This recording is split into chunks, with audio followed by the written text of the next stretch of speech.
What's going on, everybody? Welcome to another episode of the Comrades Classroom Podcast. On it, we sit down with members of the Orange County Rapid Response Network. OCRRN is an interconnected system of nonprofit and grassroots organizations, civil rights attorneys, law school clinics, and individuals working together to respond to dehumanizing immigration enforcement activities and policies in Orange County.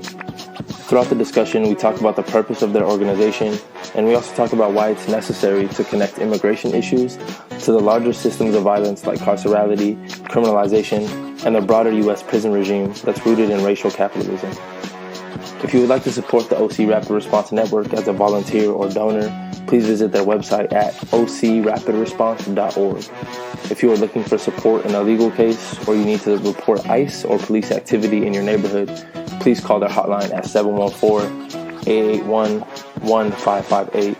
Again, that's 714-881-1558. Enjoy the episode.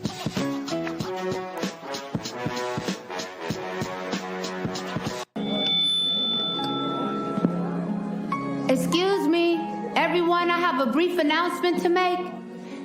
Jesus was black, Ronald Reagan was the devil, and the government is lying about 9/11. Thank you for your time and good night.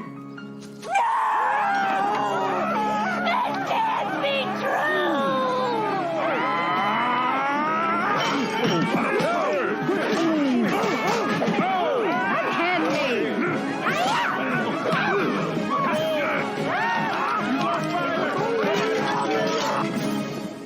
Ow! You're having that dream where you made the white people riot, weren't you? But I was telling the truth. How many times have I told you you better not even dream about telling white folk the truth? You understand me? Shoot. Making white people riot. You better learn how to lie like me. I'm gonna find me a white man and lie to him right now. I am the stone that the builder refused. I am the visual, the inspiration that made ladies sing the blues. I'm the spark that makes your idea bright. The same spark that lights the dark so that you can know your left from your right. I am the ballad in your box, the bullet in the gun, the inner glow that lets you know to call your brother son. The story that just begun, the promise of what's to come. And I'ma remain a soldier till the war is won.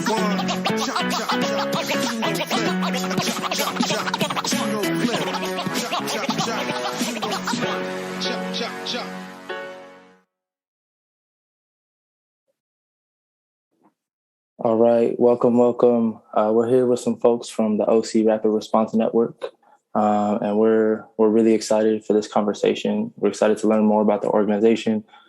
We've kind of supported each other, that being the People's Coalition and OC Rapid Response Network, both online and in the field, but we haven't really been able to completely tap in with each other. So we're really excited for this conversation. So one thing we always start off with is just learning about our guests' different journeys towards political clarity and their ongoing learning process. And so if you can, just start off by introducing yourselves, whatever you're comfortable sharing about yourself, whatever name you're comfortable sharing, and telling us a little bit about the journey that led you to getting involved with a political community organization like OC Rapid Response Network. And I'll push that to either of y'all to take it first. Thank you for that opportunity. I'll go ahead and get the ball rolling. My name is Laura Hernandez, and I am currently the program coordinator for the OC Rapid Response Network. Tell you a little bit about my journey. Let's see. Well, my journey begins in Santana, in Orange County. I grew up there. That is my hometown. Love that city with all my heart. And I grew up kind of, in a rough neighborhood and didn't end up on the right path, made some really bad choices, and ended up at the age of 21 with a 27 to life sentence. So I was on a bus by the age of 24. Yeah, by the age of 24, I was on a bus on my way to begin my life sentence. And that was a really big eye-opener for me. I got off that bus and I was really angry with the world, but I told myself I didn't want to stay there. I didn't want to die in prison. So after our first rough year, I started doing a lot of rehabilitation and, taking self-help groups and doing the most as far as it came to healing myself and and building myself back up. Right. So I was doing that for myself because I guess you could say I was disappointed in myself. I was disappointed in the fact that I was so young and here I was catching a life sentence and didn't really understand all the factors that played into that decision-making that I was, that I had done. So in the course of all of that, a new law came out, 1170 D1, which made me eligible for early parole. I had at that point started organizations. I had created programming. I had facilitated. I had mentored and trained everything you can name, from facilitator to mentor to trainers. And I found my niche. I found my place where I fit and where all my experiences meant something to me besides just pain, So with that, I ended up going out to court, back to the Orange County Jail, and waiting for a judge to make a decision based on my C-file and all the good things that I had done. And sure enough, I was there for about 10 months, and that's when the pandemic hit. So it kind of prolonged my stay, unfortunately. But at the end, I did end up getting found, given credit time served after 15 years. And I was supposed to be an immediate release, but I wasn't. I spent another 10 days after the judge had granted me parole in the Orange County Jail, waiting for immigration. Immigration had sent me a paper asking if I wanted to be interviewed and whatnot. And I didn't know my rights at the time. So long story short, I had an attorney who connected me with the Orange County Rapid Response Network. And as soon as I called them, man, these people mobilized. They wasted no time. They didn't hesitate to show up in support. I remember talking to some of them over the phone and just feeling the overwhelming sense of community and knowing that these people never once asked me what my charges were. Why was I, a lifer? There was no questions about my moral character or my integrity at that point. They were just mobilized about me as a community member. And that was something that I'll never forget, that feeling. I still get emotional about it when I talk about it. But, and when I say they mobilized, I mean they mobilized. They were outside the Orange County Jail picketing with signs. And it wasn't long after that, a couple of days later on Monday, that following Monday morning, I was finally set free. So that's my journey of how I got into this space. I mean, after that, being part of the participatory defense meetings and just talking to all the people there and connecting and getting resources and getting help for like basic needs and just everything that I needed at the time, they were there to provide, and what they couldn't provide, they made up for in enthusiastic support and just encouraging me to not give up, to just keep going. And I knew every week was a new challenge when I got out. Because of my immigration status, I was a legal permanent resident. I am a legal permanent resident, but there was a lot of like little ins and outs, right, that come with that. And so I needed medical insurance that I couldn't get because I had to see an oncologist. And there's just a lot going on for me. And this network just never gave up on me. And it was because of them that I just kept fighting, because I knew every week, no matter what I went through, I knew I could show up at that meeting and let out my frustrations, let the crew know like what was going on. And they were going to rally around me and lift me up and help guide me, and so how could I not, right? How could I not give back and be part of it? I mean, it's a super honor to be part of that group of people, man. If we were all in the same room, you would understand what I'm talking about. It wasn't about a year, I think, later that I was let know that there was a position potentially opening within the network. I applied, and gratefully and with a lot of honor, I took that seat and man, I learned so much every day from these folks that I want to also specify this organization is strictly volunteer led. Like I said, I'm now the only paid person part of the network, and that just happened about 30 days ago. So this is absolutely volunteer led. All these people give of their free time, their hours away from family and friends and their own needs of rest and all of that, just to give back to their community. And it is super admirable, right? And being part of them is such an honor, and I'm so grateful to be in their space. And that's my journey. Thank you. I'm going to hand it over to Mal. Appreciate you, Laura. Really, really excited to be here with you. My name is Mal. I use they, them pronouns, and I'm a community organizer with the Orange County Rapid Response Network. And yeah, super excited to share about my journey. My family migrated here to the United States, to Santana, well, Garden Grove specifically, but we lived all throughout Orange County. My family comes from Cuernavaca, Morelos. And so at the age of 8 years old, my mom and my sister, we decided to make the journey to come to California. It was a very traumatic journey across the border. But a lot of like my experiences now as an organizer and as somebody who identifies as an abolitionist have been kind of rooted in my lived experiences that were really shaped by that journey of migrating here. We were detained twice at the border and spending time in the San Isidro facility. And that itself, kind of shaped my experience at a very young age to be like, damn, like my experience is really different. And so just coming into the United States, right, this was like in 2005, 2006. So like 4 years after the ICE was created, right? Like right after like 9/11. And so a lot of the kind of my experiences here were really traumatic, right? Also as a racialized person here in this country, my family was very poor when we first moved out here, and we're living in Garden Grove. We were in a 2-bedroom apartment with almost like 15 people.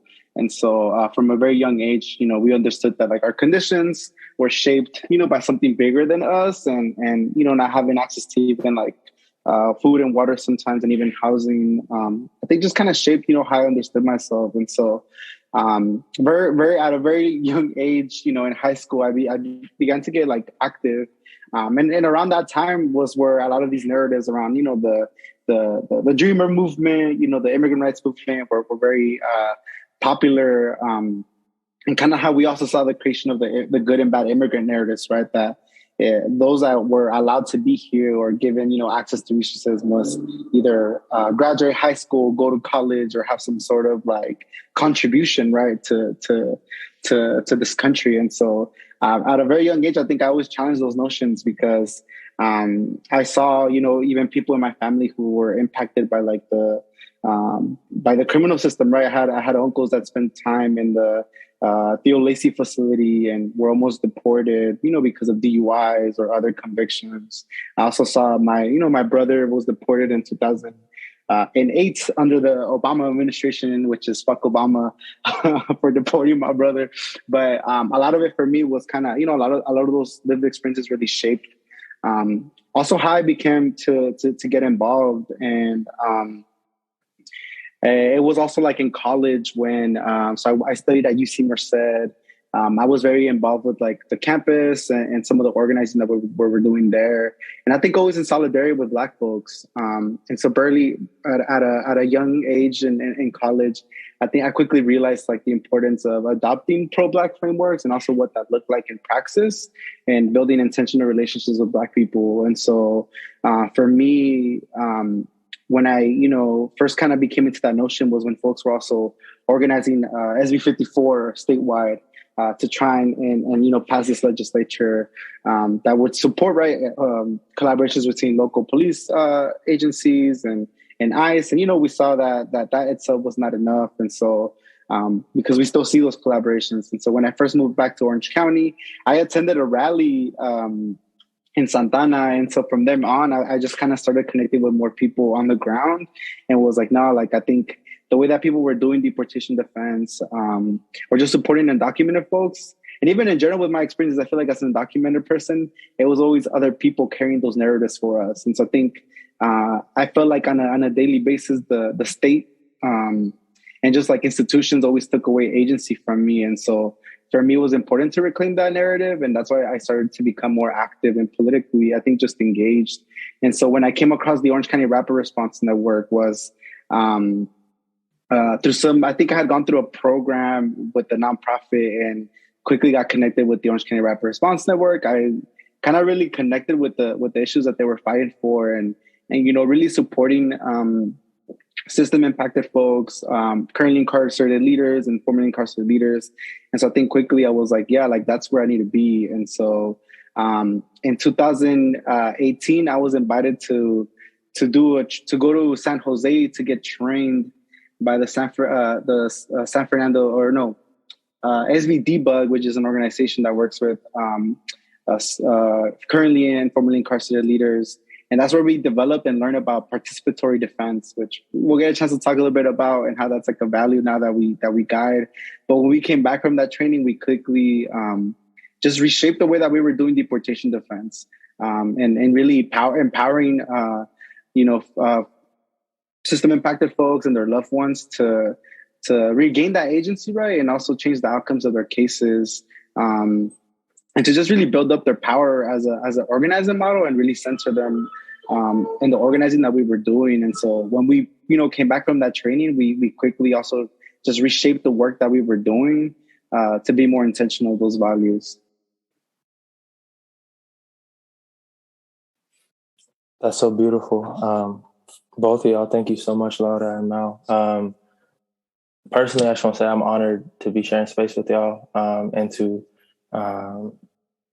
just that y'all took the time to be here. And if it hasn't been said to y'all before, and your organization and you as individuals, like, you deserve your flowers. Like, y'all fit right within a history of resistance, right, against a prison regime, right, that's rooted in so many things: settler colonialism, slavery, all these different things, and have impacted so many of our people. And it's, again, like, there's a lot of people in offices in academia, and there's a lot of people getting book deals, and a lot of people showing their faces around with a bunch of followers. But I want to say, it's like, it's the work that y'all are doing that matters, right? The people who are both on the inside and the outside struggling to get people free, and get people free within our communities, and folks who are on the inside. So I just want to say that, because y'all deserve your flowers, for real. So on to the next question. If you can tell us a little bit more about the OC Rapid Response Network, and the work you do as an organization. What's the history of the organization, its goals in the community, and some of your founding principles? Appreciate that question. And so, as I was mentioning, I only got involved around 2018, but the Orange County Rapid Response Network pretty much came out of a movement, right? And specifically a youth-led movement, a trans and queer movement here in Orange County, right? That was very rooted in pushing back against narratives where folks were being criminalized here in our community, and like massively, folks here locally were massively deported. And so, in 2004 was when, we saw the Dreamer movement and folks advocating for, a pathway to citizenship, or at least a pathway, to have access to education. And so a lot of the work that happened here was also to fight back against, like I said, like the local jail contracts that ICE had with a lot of our local prisons, with the Santana jail, with the Theo Lacey facility, with the James Music facility, which, it was, queer and trans folks and undocumented youth that fought, to close those contracts. And so also, I think I also want to talk about the history, right? I think oftentimes we forget that it was under Barack Obama that this heavy funded deportation machine and heavily funded police departments, started to be enabled to incarcerate and criminalize people and build this huge deportation machine. And so Orange County was literally at the forefront of that, right?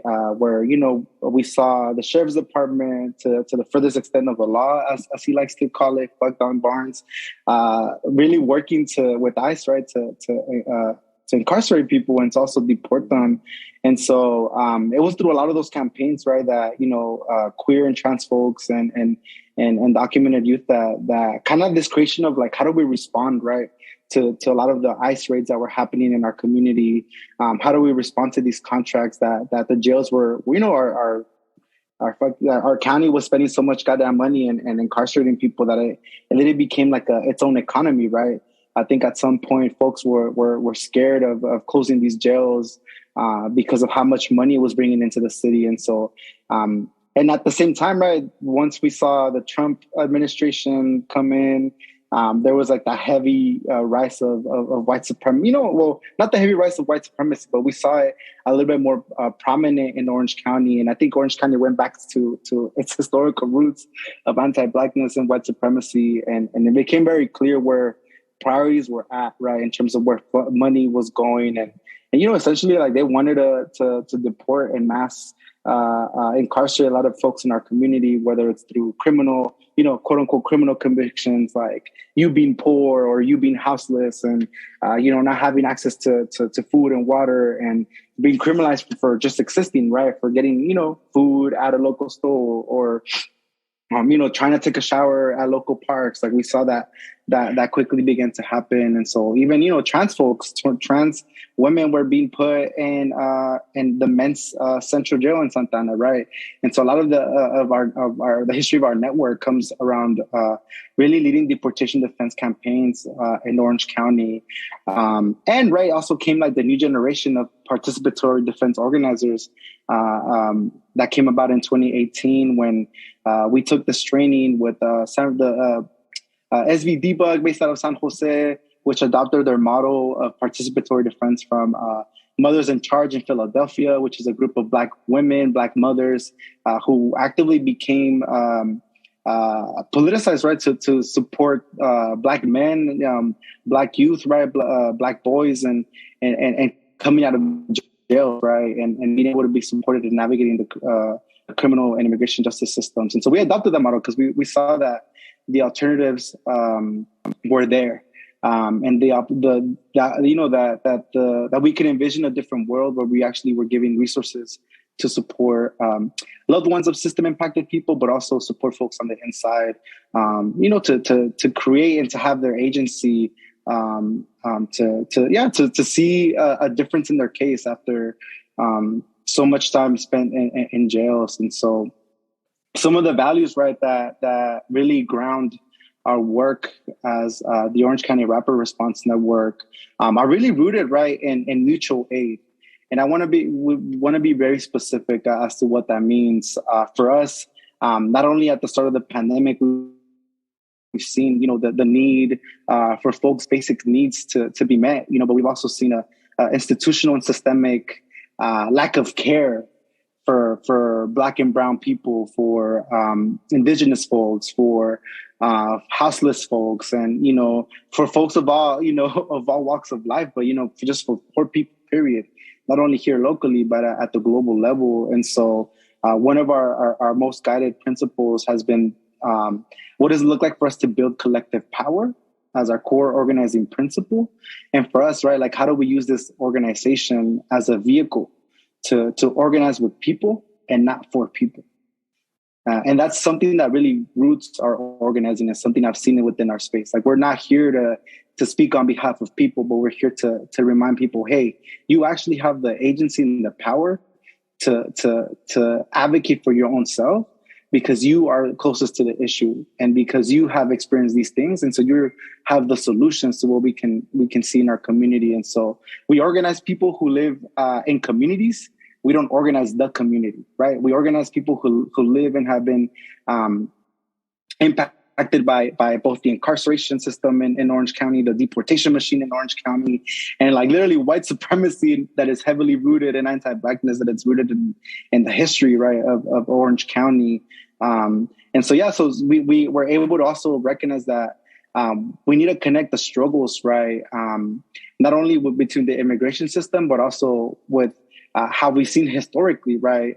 We've learned so much from the civil rights movement, from the Black Power movement, from labor movements, queer and trans movements, movements for reproductive justice as kind of have to inform our work. And so one of our guiding principles for our organization is to be really rooted in those histories, to be really rooted in adopting pro-Black frameworks and anti-racist pedagogies, right? And not only pedagogies, but also like, what does that look like in practice?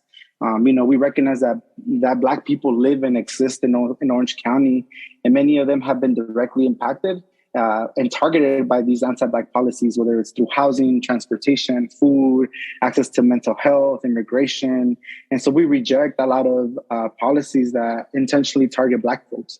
And so at our core system, right, it's recognizing that because, when you look at the populations of folks in our local jails, it's Black folks that are being targeted the most, and it's also Latinx folks and Vietnamese folks. And so for us, was really intentional to adopt those frameworks, but not only adopt them, but also put them into practice. And so, those are a few of our values that guide us. And I think we know that imperfect people doing imperfect work. Like, I think at our core, mutual aid is working outside of the state and nonprofit industrial complex. And so, that's one of our also basic principles. We challenge the nonprofit industrial complex, right? We recognize that even us as a grassroots collective of system impacted leaders and volunteers, that foundations are not going to fund our work. Foundations are not going to fund the advocacy and organizing that we're doing with folks in the inside and system impacted people, because these foundations, want to fund what's fancy. They want to fund what, is getting likes, what's getting retweets, what looks good. And for us, it's always making sure that, at the core, we support, folks who are navigating cases, right, such as domestic violence, DUIs. And I think also, through that point of being abolitionist, we center those that have been casted away by these systems, right? Even by these nonprofits who have been historically criminalized, impacted by the carceral system. And so, we support and uplift those folks who lawyers won't take their cases, or nonprofits won't take their cases because, either there was something that they were dealing with their mental health, or, their current living conditions, right, that the state has placed on them. And we were like, nah, like, it's actually like, it's those folks who we be centering in the work that we're doing to also create these alternatives. And so for us, even with the pandemic, was, I think, also adopting that model of we became essentially the alternative to how we think about even like safety, right? Like, we keep us safe. Like, we recognize, oftentimes, and it's within our name as a rapid response network, we'll have folks call us, right, whenever there's a domestic violence situation in their neighborhood, or whenever they're seeing, ICE show up in their neighborhood. We know that people already have these ways of keeping each other safe. And so we, in a way, have also utilized that as a way of not only informing the work on the real time, but I think also creating these alternatives that, like I said, nonprofits won't fund, these institutions won't fund, right? And I think that this is an ongoing reminder that a lot of this work has been done, not just by us, but we can see it, right, in the Black Panther Party, through their different people's programs, right? We can see it actively, right, through different movements. That, nowadays we'll have a lot of people theorize about this shit, but like, the work has been done and the work has been said. You could look at folks like Frantz Fanon, Fannie Lou Hamer, Fred Hampton, as really, and so many other, Black leaders that have really shaped how we understand not only the conditions that folks are experiencing here in the United States of America, fucking this imperialist state, but also at a global level. And so for us, those are some of our core values that guide us, and I think ever changing. I think, as an organization, we're in a constant state of adopting new values, having to study more about, like, what is it that we mean when we say pro-Black frameworks? What is it that we mean when we say transformative justice? What is it that we mean when we say mutual aid? And I think always being committed to unlearning and learning, and also decolonizing a lot of the shit that is exposed to us. And so those have been some of the guiding principles that really root us in our network. And I think also, just being able to build community, right? Like, you can't move or organize somebody if you don't build those relationships with them. You can't, get somebody, and it's beyond, right? Like beyond just turning people out for an action or protest. It's like, how do you give people to accept the responsibility that they can do the work with us and be engaged and be involved as a value of like collective liberation, right? Not only just here, but also like at the national liberation forefront, right? That Frantz Fanon talks a lot about. And so yeah, those are some of the values that guide us in this work. And I think for a really long time, I think has also been of I think in terms of our goals, right? It's like, how do we empower folks here in Orange County to fight back against, and also, create these alternatives for not only safety, but for housing, for access to just the basic resources, right? And so I think our goals ultimately in Orange County are to continue to push for more resources to be funneled back into our communities, right? But for us to have control of those resources and to know where the money is going. Like, our county spends so much fucking money on policing and criminalizing people, but we really don't see a lot of investments in our education systems. And also thinking about how we also help people represented and what access people have to, and to what resources do people need. And so for us, it's kind of really understanding what are the needs of our community, and how can we empower them to advocate for those needs and to create those alternatives, right, for themselves.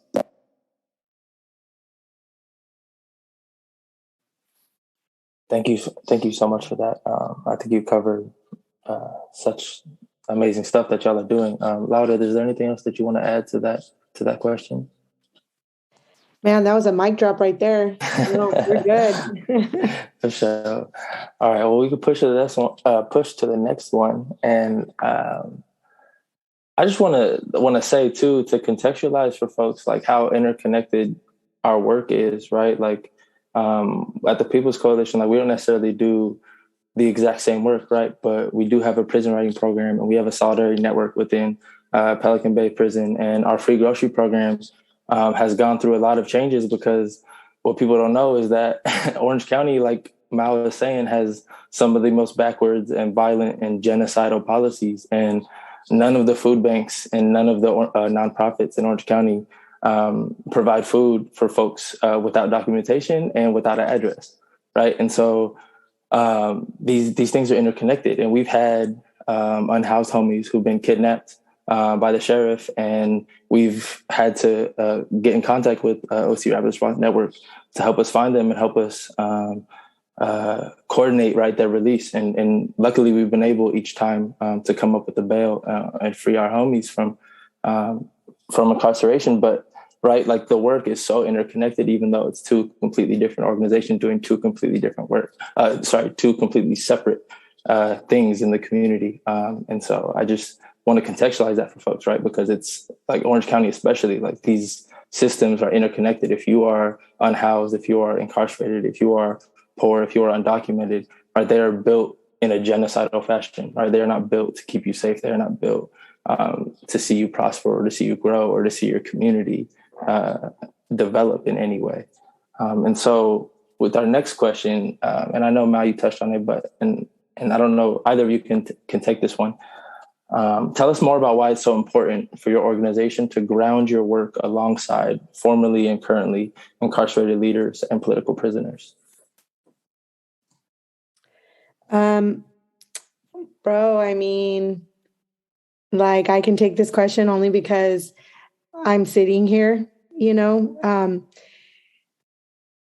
I can speak to the reality, right, of what it means to ground your work alongside formerly and currently incarcerated leaders.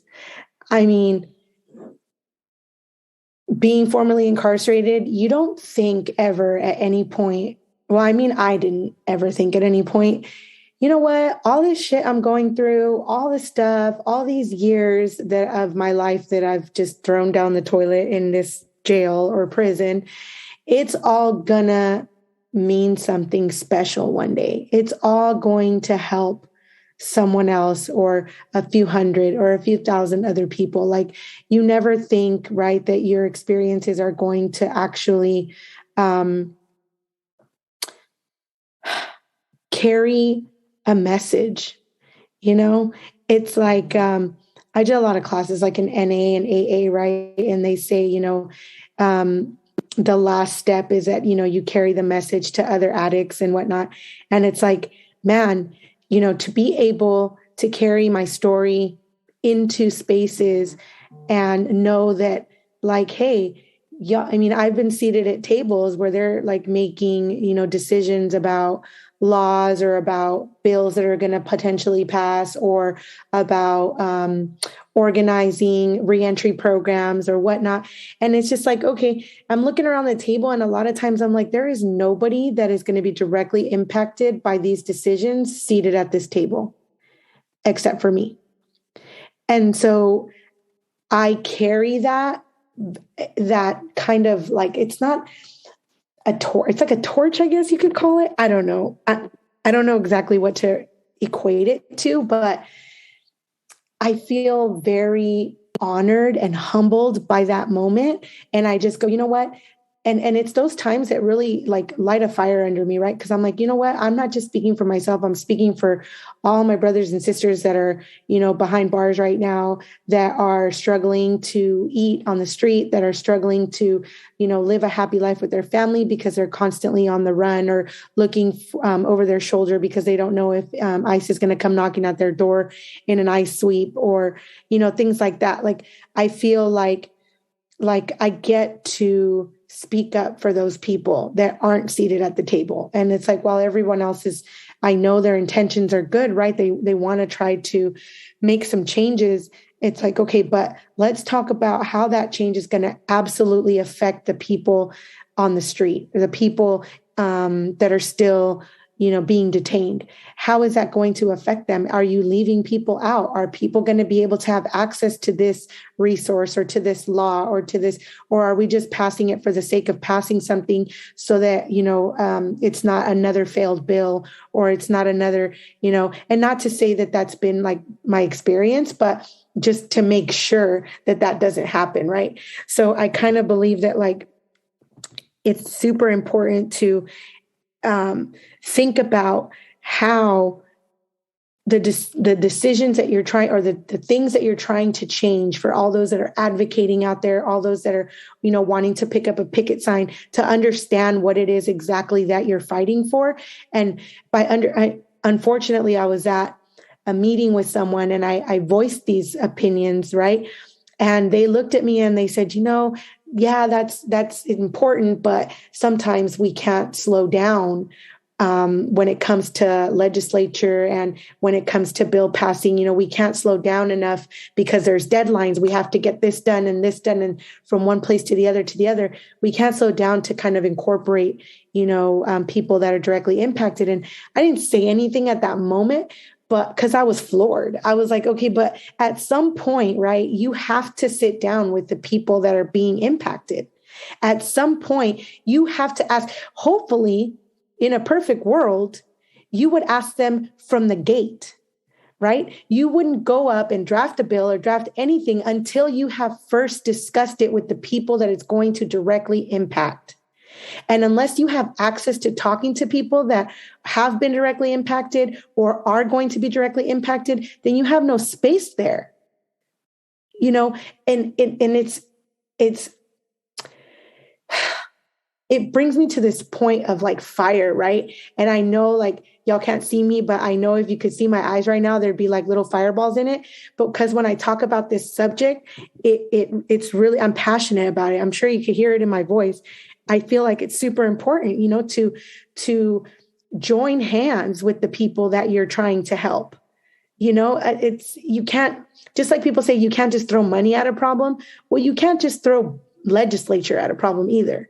You got to really sit down and talk to these people and find out what's going on, right? Ask them, which is why, participatory defense is such an awesome thing, because that's what we do. Like Mal shared earlier, we ask these community members, What is it that you want? You being the person that's in this. Nobody can say it better than you, right? Nobody knows your story better than yourself. Nobody knows what you're willing or not willing to accept, to go through, to endure. Nobody knows that better than you. So when I get asked that question, like, how important is it for people to share in this space with people that are formerly incarcerated or have been detained, whether it's by the immigration machine or the criminal justice system? It's like, why is it important? It's important because they're the ones that matter. These are our brothers, our sisters, our moms, our dads, our aunts, our uncles. These are family members. We are not just numbers. Although that's what the system wants us to be, right? You get an X number or whatever number you get, a CDCR number. And it's like, people tend to forget that we're human beings. We've made mistakes. And I feel like I got asked one time, how would you feel if you were judged by the worst thing you've ever done? Right? How would you feel if everybody in the world judged you based on the worst thing you've ever done? Not the worst thing you've ever done that's on paper, that worst thing you've ever done that you don't ever want to tell anybody else about. If you had to walk around your entire life and everybody knew that about you, knew your deepest, darkest secret, and you were judged by it when you went to go apply for a job, you were judged by it when you went to go try to be part of an organization, you were judged by it when you tried to go to school, you were judged by, it's not a great feeling, right? And that's what we do with people that are coming home from after serving their time and debt to society. We want to criminalize them again and put them on probation and parole. And now, that whole, you don't have to check the box anymore. It's still, it doesn't matter, right? Because they run your record, they see that you have a criminal conviction and it's a wrap. When you say you're willing to talk about it in an interview, it's a wrap. You don't want to know how many times I got shot down because of my criminal record, not to mention my immigration status, and it's one of those things, right? Where I feel like if you're not working with folks that have been directly impacted, maybe it's time to check your intentions at that point. If you're not willing to have a conversation with the people who this is going to affect, maybe you should check your intentions. So, I mean, I don't want to go on forever because I could, but I think that's why it's so important for everybody to kind of ground their work alongside these leaders. Because another thing too is you don't understand the power behind some of these people. Some of the folks that I was in prison with are some of the most amazing people I have ever met. Some of the most intelligent, bright, gifted people I've ever met are still in prison. And it's like, man, don't go to sleep on that, man. Don't go to sleep on these people, because I'm telling you, armed with the right tools, armed with the right opportunities, given the right spaces, these people are going to change our world for the better. Just got to give them a shot. That's right. It's free our people, free our land, as always. And I just want to, really, really uplift you, Laura, because I think you're speaking to a very important point of, I think, and even naming it as that, right? As folks in the inside are leaders, right? I think oftentimes not oftentimes, but on a daily basis, these systems, right, and institutions are consistently not criminalizing our folks and pushing them into cages, but I think actively, right, we take away the agency and the humanity of people. And so I think for us, right, as an organization has always been rooted in we believe in the people. We don't believe in these institutions. And so we believe that, folks in the inside have the solutions to see, to create a different world in real time, right? And to have and I think it for us has been important to also be in solidarity with folks when, there's strikes in the inside, right? We've seen multiple strikes happen in our local jails. We've seen multiple strikes happen, both hunger strikes and that are led by, folks in the inside, even at the Adelanto detention facility.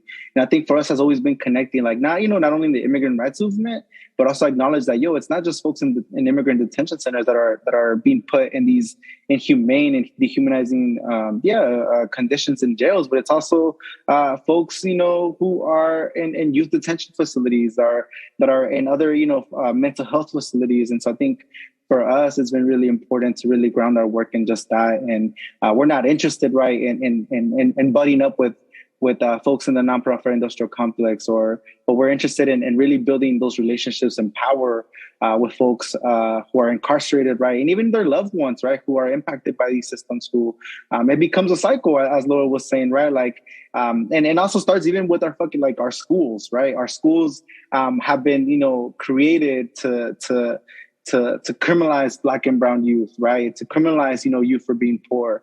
And we see how there's this pipeline, right, that pushes out Black and brown youth, through even test scores, right? We're at like fourth grade, depending on your literacy tests or your math proficiency, you're set to have to be in jail by the age of your 18th, and really challenging that notion too, right? That institutionally, Black and brown folks have been kind of set to be in prison. And I'll talk a little bit more about that too, right? Because we also have to add in the historical context of even like how citizenship and even race were created here in the United States, right? When white people decided to create race and racial oppression as a means of racial control, right? Here in the United States, and how a lot of it really kind of stems from the enslavement of African folks, right? And even the mass genocide of indigenous peoples. And so I think it's really important that in that same way, right, that we're in solidarity with folks who are incarcerated, that we're also uplifting a lot of the historical context of where these systems come from, right? And we've seen it, right? We've seen political leaders, like Asada Shakur, who fled to Cuba, right, because of how deeply embedded these systems have been to dehumanize people, and even dehumanize us, even when we're trying to fight back, right, oppression, right, trying to fight back against these systems, and even through armed struggle, I think we recognize that it's folks like, as Lola was saying, it's folks in the inside who are the most brilliant people, right, that are oftentimes, that most of the times, are outcasted and dehumanized by their own institutions that were meant to protect them.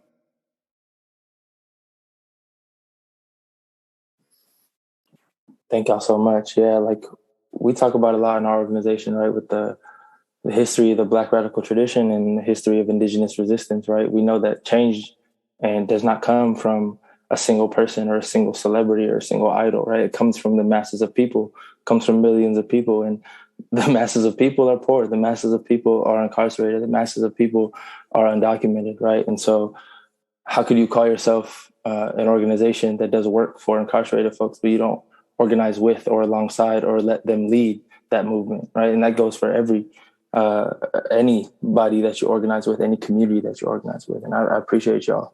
Appreciate y'all for really contextualizing that for everybody. And I think this goes into the next question, right? And a lot of times people in organizations, they hyper focus on particular issues. And we kind of call these folks like parachuters or reactionaries, right? And they don't ever situate their work within a bigger struggle against global imperialism, against the genocide of settler colonialism, against the sexism of heteropatriarchy, against the violence of white supremacy, right? And so how does your organization work to kind of connect, right, all of these issues, but specifically immigration issues, to larger systems of power like carcerality, incarceration, criminalization, and specifically the U.S. prison regime?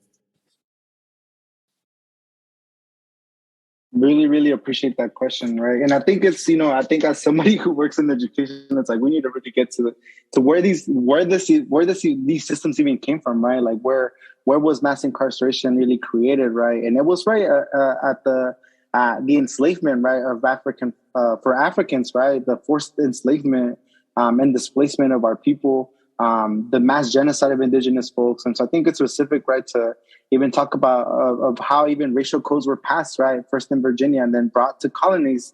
And that's how, we created this class system based on race, how, historically law enforcement in the U.S. has always been about racial control. With the first ever sheriff's department was to patty rollers, right, to gather runaway slaves, right, and bring them back into plantations. And so I think historically, right, when we think about even just mass incarceration here in the United States and white supremacy, I think also thinking about the mass genocide and enslavement of Black and indigenous peoples. And so I think it's important to kind of start there, right? Because oftentimes people, and throughout our communities, right, I think oftentimes put things in without nuance, right? That we have to be really intentional talking about the histories of really where these systems come from, right? And also how they have been so deeply embedded in our daily lives that it's so easy to forget. Also the resistance that came about, right? The resistance that came about, right? And a lot of the creation of like these laws that still exist. And so I think for us, and at least for me, right, doing this work, it's really also challenging the notion of like, why is it that people are migrating to the United States, right? And it's because of this forced, this like machine of the U.S., right, that forces people both in Latin America, in the Caribbean, and all throughout, literally globally. And we see these notions, right? We see how like socialist countries have also, been impacted by a lot of these violences, right? We saw, the war on drugs and the funneling of like violence against Black folks, right? And the incarceration of Black folks. And so I think for us, those are the histories are very important. Because, right, like we can't talk about immigration. We can't say, abolish ICE if we're not also saying fuck the police and abolish the police, right? And really reclaiming those resources and powers to our people. Because historically, right, we have been disenfranchised by these systems of white supremacy and settler colonialism. And, as Franz Fanon, I'm going to quote Fanon because Fanon literally talks about this, right? How also is a way of psychological warfare. A lot of the things that folks experience is because of that psychological warfare that has been created and funneled by the U.S. since its inception. And, at a global level, how folks who were brought here, right, were also in a way psychologically traumatized, right, to fit this European and white values, right, of what it means to be here in the United States, and why so many people think of it as like on a like so normal to them, right? And so how these systems, right, were really created to dehumanize folks and just target people for their mere existence, right? And so we talk about a lot of the work that we've seen with at least in immigration, right, like and how folks are impacted is you can be driving right to work, being pulled over. Maybe you had a ticket, or maybe you were drunk and you were intoxicated, but we never really questioned, right, like what were the resources that this person was provided, right, to support them. And it's the systems also of capitalism. We live in a capitalistic society that folks must work, to attain their basic resources, which is bullshit, right? Because we've seen that we have so much money that literally billionaires are sitting on that can be used for resources of folks. And so I think for us it's connecting, right? And even working in and around immigration and folks that we work alongside with is like also like, how do we also incorporate making those connections, right? Like we can't just, like I said, we can't just talk about immigration without really talking about the way that folks are criminalized on a daily basis for just being, for being Black, for being poor, not having access to housing, right? How here in Orange County, one of the main reasons that we have the highest amount of transfers per, across the state is because we criminalized our houseless neighbors. We criminalized the lack of access to healthcare that folks have, right? And so I think for us is really being rooted in those histories, right, that of where these systems came from, and also, right, like the solutions that have been afforded to us, right, by so many Black leaders from really like the inception of the United States, right? And so I think for us, I think it's also more to learn, right? I really like, what does that look like in real time, right? Like, what does it look like for us to learn from Pan-Africanist folks, right, who have shaped, right, that in order for us to unite and to achieve liberation at a global level, it means centering African people, right, in that forefront. And also a very real armed struggle that I think a lot of folks don't really like to talk about, right? Something that we learned from the Black Liberation Army, right, that it was a necessity to have an armed struggle, right, to have a militant struggle, and also to bring that political education to people. And so I think personally, as an undocumented person, is like, it's not only just talking about the issues here, but like, how do we also stand in solidarity with people at a global level? And, we can learn so much, right? And this is something that we say, from Mexico to Palestine, all our people need to be free. And so I think it's important that when we connect these issues, right, when we think about the military power that is in the U.S., right, that is the reason why Palestinians have been fighting to reclaim their land is because of the U.S., right? The reason that so many folks across the global level, right, and we saw it, right, even with Haiti, right.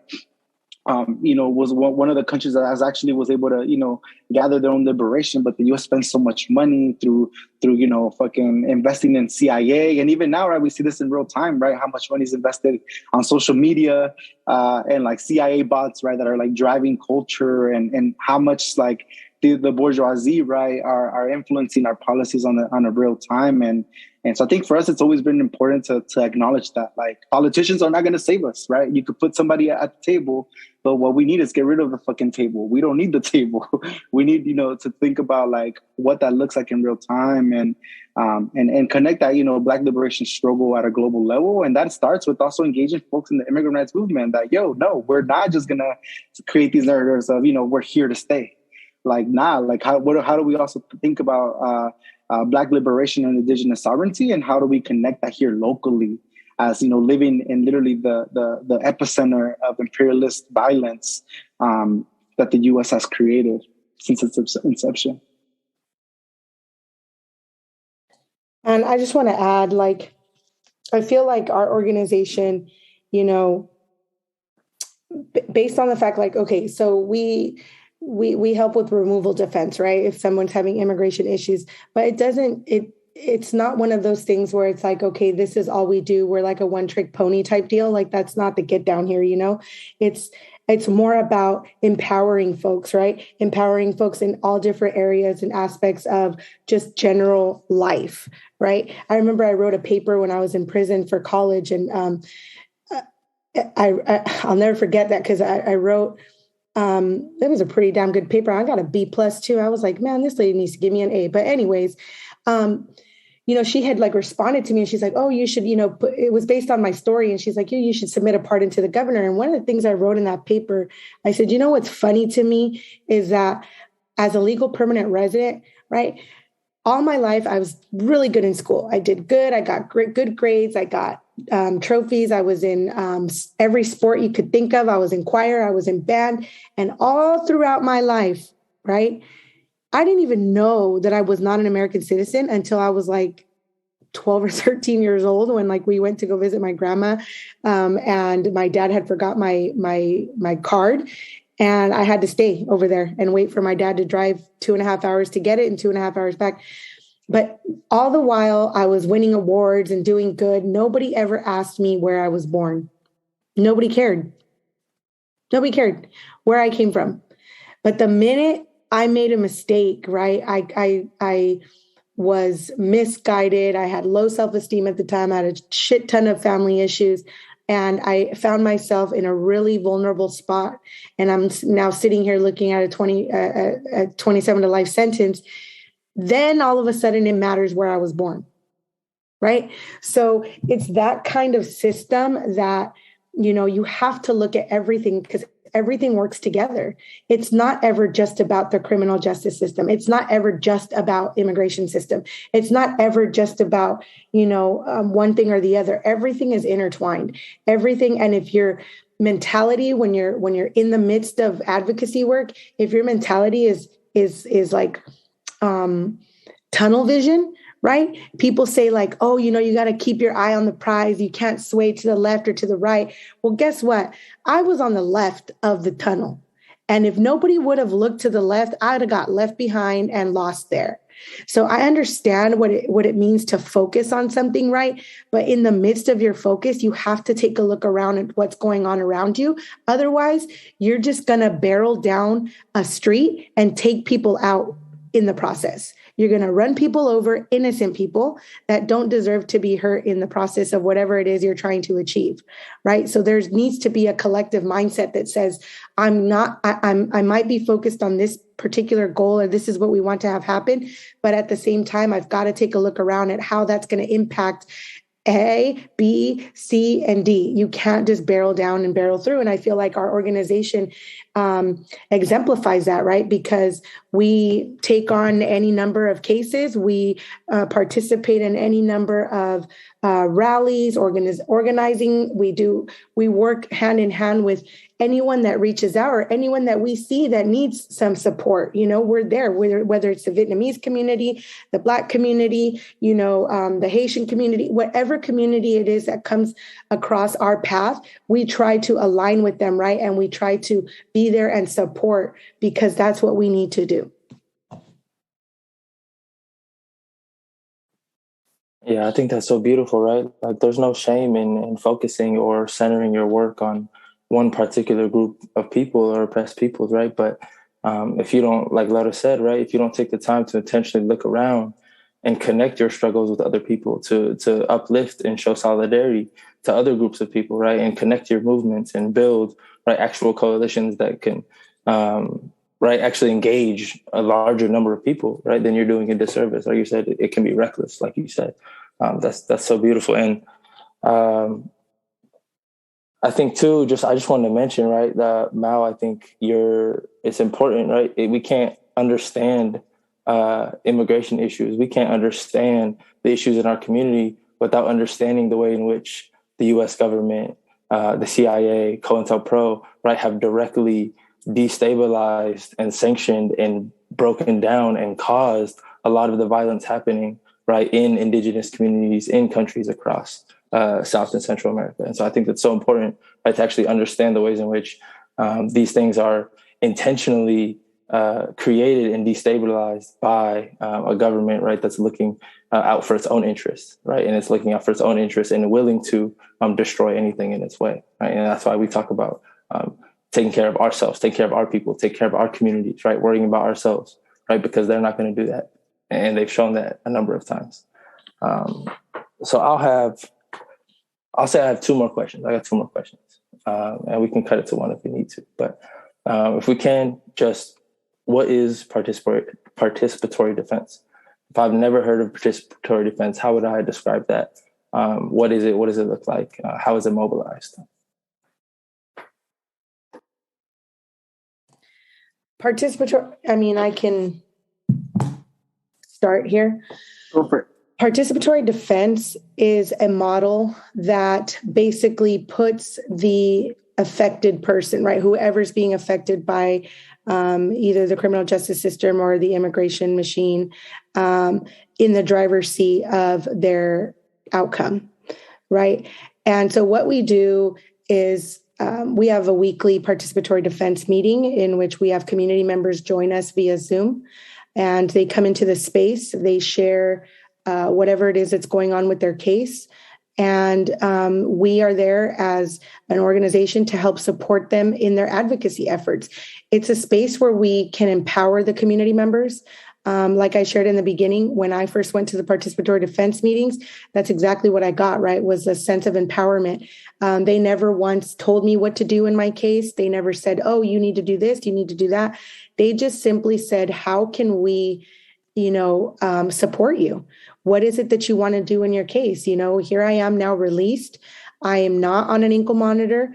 I have not to this point been in touch. ICE has not been in touch with me. But there's a real fear, right? Because ICE has an agenda that is freaking bonkers and that nobody can make sense of, right? They pick up who they want to and leave alone who they want to. And it's like a freaking crapshoot, it feels like. So there's always this fear that at any given moment, they can come and get you. I know a friend of mine also was a lifer, just got out.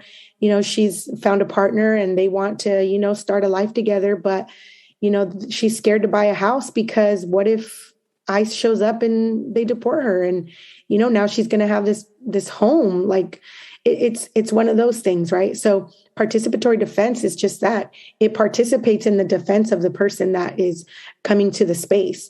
We aid our community members in guiding their case, whether it be with support letters or any type of legal aid or resources that we may have. Of course, we offer that up. We show up, like the participatory defense showed up for me in rally form, right? They went outside the Orange County Jail and picketed and told Don Barnes to let me out and to stop colluding with ICE. those are the types of things and movements. And I've spoken to some immigration attorneys as well. And they're quick to tell you, we don't do that. We can do your legal paperwork, but we can't mobilize, community organizing. We can't pull the community together for you to get letters of support, to get character letters, right? That's what the organization does. That's what participatory defense does. It helps you mobilize yourself. It helps you support your ideas and what it is that you want to have happen, because an immigration attorney has told me in the past, oh, well, you just need to marry an American citizen. And what? Like, are you for real right now? So that's the kind of stuff that we're up against, and participatory defense is a model that, puts them in the driver's seat, puts the community member in the driver's seat and supports them in all of their efforts, and I'm sure Mao can back me up here. No, and I think what you're mentioning is really important, Laura. I think participatory defense is really, I think, and I think we adopted it as we adopted it as an organizing model because we believe, right, that not only was it a way for us to support folks navigating the criminal and immigration systems, but it also was a way to build collectivist consciousness with those directly impacted and their loved ones, right, and even just the larger community to kind of, acknowledge that. These systems, right, of mass incarceration and the deportation machines are very isolating, right, and can feel very can feel very isolating for people who are navigating this, right, and so having community support really does make a difference, right? Having folks in the community who have similar shared experiences, right, navigating the systems or have been impacted by these systems in similar ways are also the ones that can help provide other support to other folks. And so before the pandemic, right, we were meeting in person. And so you would have, and it's always been, right, senoras, older women, leading the cases of their loved ones, of their husbands, of their sons, or sometimes it's even like, comrades or friends, partners. And so I think we really took into consideration that it was folks, right, who were navigating these situations who had that the experience and the answers, right, to support one another. And so I think when we talk about collective consciousness building, we see it like in real time, and we see like these alternatives happen in real time, where people will be sharing about their case or what they're navigating, and then they get a chance to be like, other folks in the space will chime in, like, hey, actually, when I went to my ICE check-in, this is what I've learned, or when I've gone to this lawyer, don't go to this lawyer, or like. We'll literally help people think through, like, what are some questions we can ask the lawyers? How can we humanize folks, right? And also being really intentional, right? Of why is it that we have to bail people out, right? Like, and so much funding, right? Even here locally in Orange County, with there's so much money that goes to bailing people out.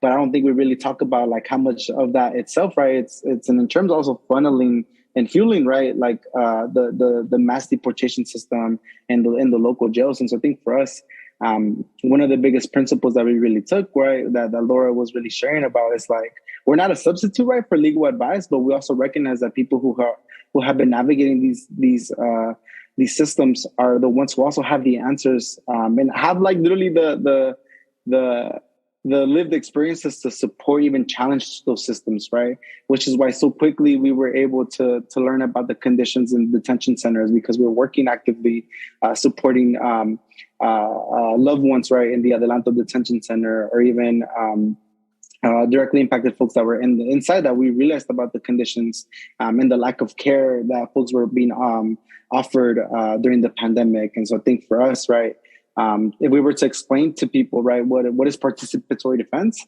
it is a community organizing model that centers on empowering people who have been neglected and dehumanized by our own systems, and really allowing them to transform the landscape of power, right, and to regain that power that they can change their conditions, right, if we work collectively, right, to fight back against the immigration, the youth, the civil and criminal justice systems. Thank y'all so much. And I want to mention, since we've been talking about it so much, right, like some of the first participatory defense campaigns were kind of started and created and developed out of the Black Liberation Movement, but specifically out of the Free John Little case, which was a case to free a Black woman, right, who was imprisoned and punished for defending herself, right, against her attacker, her abuser, right? And we've seen a massive movement grow out of that. But I think it's important to know, right, that was one of the first participatory defense campaigns. And it was for a Black woman, and it was the Free Joan Little campaign. So if folks have time to look that up, that's a really important one. Okay, last question. Y'all got time for one more? Let's do it. Let's do it. Okay.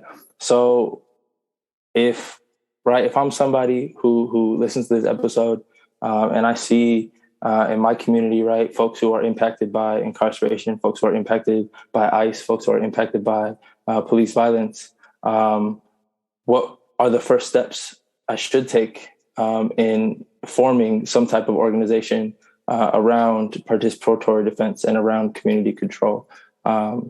Where would I start, and how would I start that process?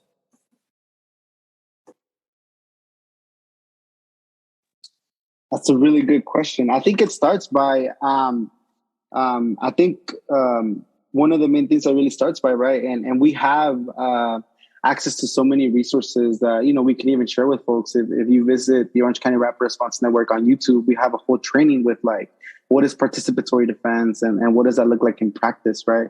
But one of the biggest things that we tend to also acknowledge, right, is like, no matter, folks who may be experiencing, who may be impacted by the criminal immigration system, right, can have their case be at different levels, from like the person's just being detained to like the person's actually has been, given a charge and is now incarcerated. So like, I think it depends, right? Like really understanding like, where's this person and how they're being impacted, right? And at what level. But I think one of the most important things, right, is like, and as we were mentioning earlier, is that these systems really dehumanize and take away the agency of folks. And so one of those things that, that I've learned early on, even before doing deportation defense, through the participatory defense model, working with young Black boys in LA County, was like, talking through with them, like, hey, who are people in your neighborhood that can speak on who you are as an individual? And kind of asking those questions, like, hey, can we maybe get your coach, or can we maybe get somebody in your community to write a letter about, who you are as an individual, how they've seen you grow up, and your circumstances. And I think oftentimes, right, it's like really humanizing and painting this picture, right, that folks are not, right, whatever, oh my God, they're not like they're not the actions, right, that they took, right, but rather like these are human beings, right, that who have not had access to resources, right, to support each other. And so I think, right, it really does start by humanizing folks, right? I think even documenting, and we see this across, right, like the access of our phones, right, documenting when a cop is pulling someone over, right, whether it's a Black individual, a brown individual. I think something that I tend to use is, asking folks like, hey, are you okay? Like, is there somebody that I can call, right? Because we know and we recognize like how often it is for folks to feel isolated, right? And so I think in ways of responding, right, it's also like, how do we learn about these tools, right, that we have in our access, right? And like right now we're living the age of digital media, right, where we can access a lot of these resources and also learn, right, from like some of the historical successes, right? To really kind of build that power. But I know if folks are interested in starting a participatory defense hub, you can definitely learn. And there's videos on YouTube from Mothers in Charge in Philadelphia and really learn about their model. You can learn from SB Debug based in San Jose. You can learn from the Orange County Rapid Response Network, right? And also actively just engage people in your community, right? I think one of the biggest things of doing this organizing work is like, if you don't know the neighbors that live around you, right? Like, how are you also expected to support when situations like that happen, right, in your community? And so I think one of the biggest pieces of information that folks should know is like, really get connected, right, with people that you live around with, and to really like humanize them in different ways, right, and be able to also respond when things happen. And I think responding can look very different. Oftentimes, right, it doesn't have to be a physical where you put your body on the line, but most oftentimes, right, if you need to put your body on the line to support folks, oftentimes, right, what does that look like collectively in your neighborhood, right? What is the process in your neighborhood to be able to respond like that? But I think oftentimes, when folks are navigating the court systems, it's like, how do we really humanize folks as being more than the crime that they committed, right? As the court likes to say. But yeah, Laura, I don't know if you want to add more to like how other folks can do this in real time. So I was thinking about that, right? The whole time you were talking, I'm listening to you and I'm bobbing my head. I'm like, yeah. And I'm thinking, just bringing it back down to like when I was a community member and I didn't know like anything, right? I was just walking down the street and getting affected by, policing in my area. I think one of the very first things you can do if you're either a victim of it or you see this happening in your community, is just to tell somebody. That's a really small step, right? But I think it's impactful. If you just share your experience or you share what you saw with somebody, it doesn't even have to be like somebody in a position of advocacy work or of so-called power or anything. Just start a dialect, right? Start a dialect with your, like Mao said, with your community members. Just be like, hey, did you hear what happened like to so-and-so on the corner? And next thing you know, I feel like once we communicate, you're going to find people that have the same mindset that you have. And that's where power starts to grow, right? Because when you meet someone else that thinks the same way that you do, that goes, you know what, that I don't think that was very fair. And I feel some way about it. Then one thought turns into two people thinking, turns into three, turns into four. Next thing you know, you've got a group of people that are all collectively thinking the same. And together, I mean, numbers are power, man. I think the DJ was sharing earlier, right? Hey, numbers are what matters, right? And it's like, really, it's that single step of just sharing what you saw with someone. And that's like the smallest step I feel like you can share. Because a lot of times, especially like in certain communities, right, we were kind of taught like that you don't say anything. You see and you stay quiet. You keep your opinions to yourself, and that just is what it is. But honestly, that isn't where it's at. We've got to start communicating with each other. And I feel like that's the first and easy step, right? Doesn't take much. Just share what you saw. And then from there, you'll never know. You'll make connections, just like Mal found the Orange County Rapid Response Network. He hit the ground and he was on the ground doing some work. And next thing you know, he ran into these people. And that's kind of how it happens. Of course, nowadays, we have social media. So everything's on the internet. If you're more into actively looking for something to be part of after you've seen or been a witness or victim to something like this, and you can Google anything and find organizations that are near you that you can talk to and see just where you can plug yourself in. I guarantee you, like I said, the Orange County Rapid Response Network is legitimately all volunteers. So I guarantee you, if you called and said, hey, I'm directly impacted or not, I just want to be part of this movement, I want to help, you're not going to get turned down. I know we're not going to say, oh, no, thanks, we don't need your help. Come on. We need all the help we can get, right? Because we're fighting for something bigger than just one person. This is an entire race of people. And by race, I mean, all of us, we are all one. And so I feel like that's where it matters. And that's just like a small step that you can take to mobilize yourselves. Thank you so much. And I know you're saying that's a small step, but I think you put that so beautifully. And I think it's so important too, right? Because like you said, they want to keep us disconnected, right? They don't want us to talk to each other about our experiences. They don't want us to talk to us about how we're treated by our boss or how much we get paid or how we're actually impacted by the violence and how our experiences are actually so deeply connected, right? And the less we talk, the less we understand how our experiences are connected in so many ways. So I think, like you said it was small, but I think that like is a vital, vital step in actually building solidarity and building some type of consciousness around what's going on to not just you, but the people next to you, your neighbors, right? These people are our neighbors, our relatives, our siblings. Okay. That was incredible, y'all. I'll leave the last closing remarks for y'all to kind of plug where folks can find you, how they can support you, how they can donate. Appreciate y'all so much. And I think as what I want to uplift what Laura was saying is join an organization, y'all. Like really, really get connected with organizations that are on the ground, but not just don't join it, just any organization, join organizations that are continuously, right, challenging the notion and challenging the nonprofit industrial complex, right, who have imperialist values, who have pro-Black frameworks. Like those are the organizations that you want to be plugged in with, right? There's always people on the ground, right, that are doing so much, important and powerful work. So really find what's, the organizations that align with your values. And so if you feel like you align with the Orange County Rapid Response Network, come through, please. You can find us on Instagram at OCRRN or on Twitter, OC_RRN.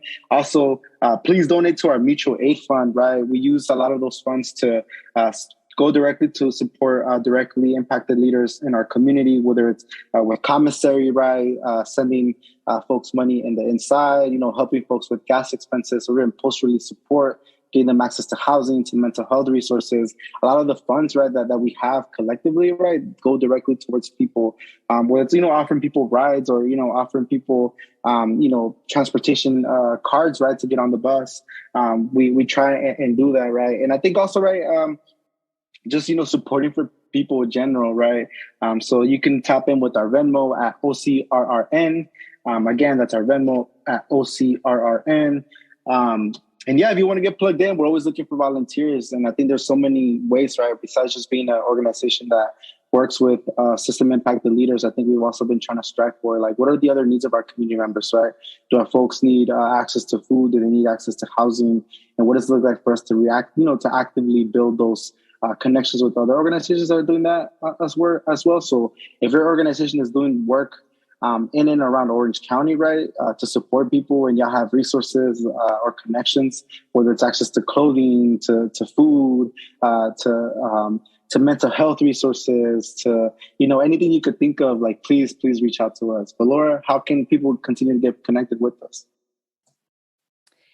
So okay, so you got the Twitter and the Instagram. I'm going to shoot out our ocrapidresponse.org. That's our website. You can look us up there. Also, I'm going to give my phone number, right? So this is 949-601-6988.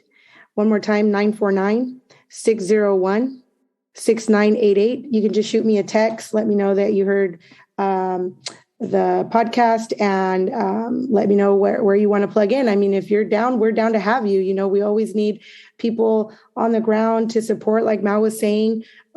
Please feel free to reach out. I also have an email address, but it's kind of long. I'll go ahead and drop it just in case.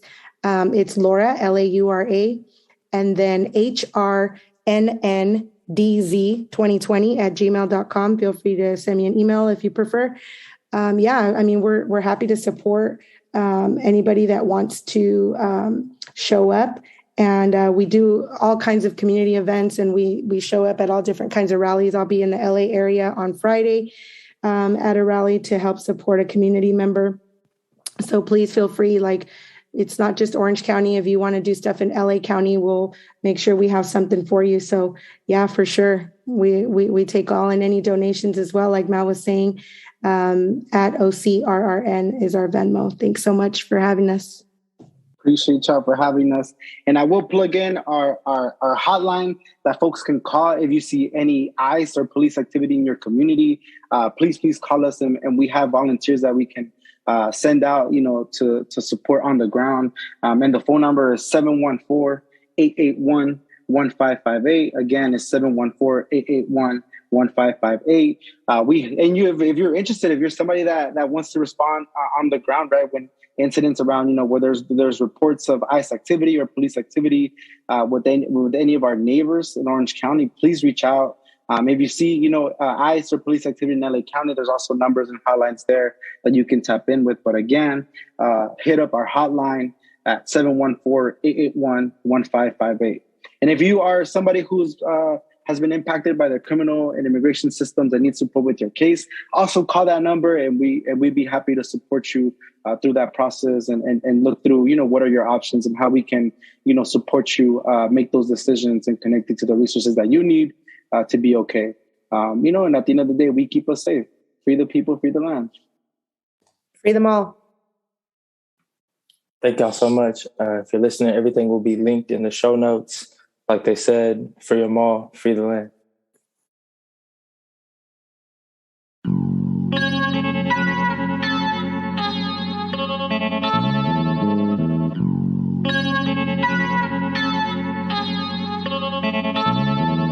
America 2020, babies born inside an ice camp. Guadalupe is trapped. Cuffs on her hands. Her first Mother's Day was spent inside a cage. Centros of torture, detention, centers. Adelantos where they send us. That's where these John Smiths just hope to end us. And the Navajo Nation decimated, neglected by the Trump administration. That's the white virus terrorizing the planet. And fuck Joe Biden and all of his cronies. Free all of the homies. Chicanos and Morenos, Cambodians too. Gun them down once they stand behind that podium booth. Life for the two spirits been traumatic. After making the contact with the English and Spanish, crippled or standing, you're a part of this action. Able or disabled, handicap, you're a part of this ejército fam. The helicopter's still circling above our municipio, but so are my relatives. A condor in the south, in the north it's the eagle. We're still under attack by these blue-eyed people.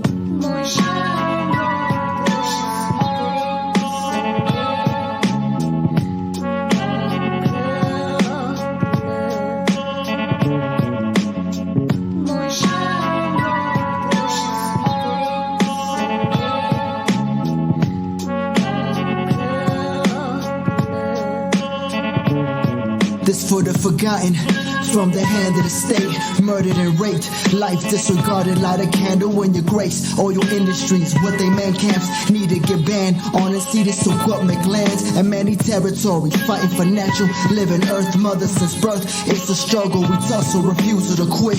In the spirit of missing murdered indigenous women, we walk with the fire in our hearts, monster of men, selling women, children as commodities of sex trafficking all over the world, directly affecting black and brown communities, even our own family members preying on the vulnerable. Fuck a dialogue, how about we hang them up? Disposable, colonial, patriarchal world is cold. Trans relatives brutalized, no one bats an eye. So I light a candle, flame burns strong, shine on.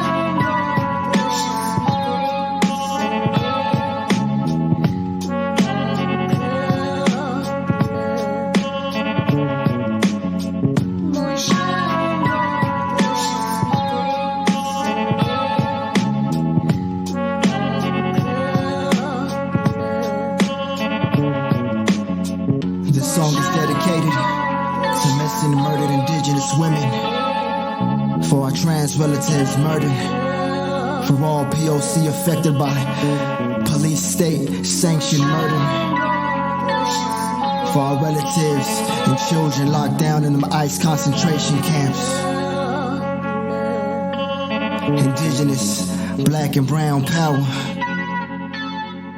flame burns strong, shine on, shine on, shine on, shine on.